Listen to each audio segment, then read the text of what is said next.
Daniel reached for the letters first. The handwriting was unmistakably his father's, though uneven, as if written late at night under strain. He untied the first bundle and unfolded a letter dated 1978. Long before Daniel was born, "Dear Anna," it began. Daniel froze. Anna, he didn't know anyone by that name. The letter continued in Edward's careful script, filled with tenderness Daniel had never once heard from his father's lips. Words of love, words of longing. Confessions of regret for not being able to give more. Daniel's chest tightened. His father had loved someone deeply, so deeply. It spilled into pages of unsent letters. But who was she? And why had Edward hidden them away?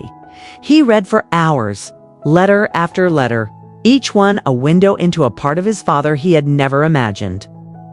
Edward had written of a young woman he had met before marrying Daniel's mother. Their time together had been brief but profound. Interrupted by circumstances Edward never explained fully in the letters. All Daniel knew was that Anna had left, and Edward had carried that absence like a shadow for the rest of his life.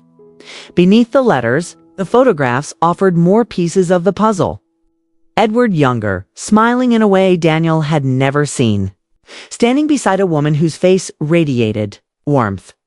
Anna. Daniel knew it instantly. The small notebook at the bottom of the box was different. It wasn't filled with love letters, it was a record. Dates, expenses, notes written in shorthand.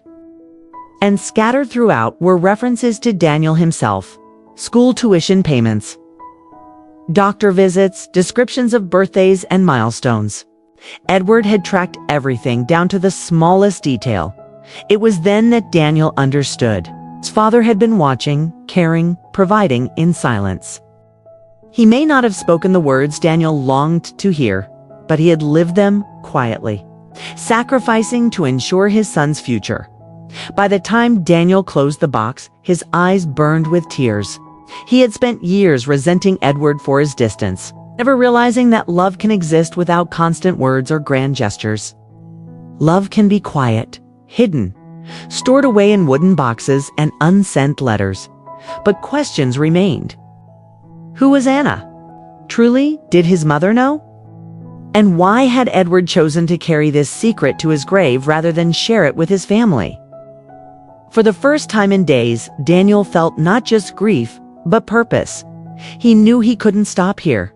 The box had opened the door, but it was up to him to walk through it.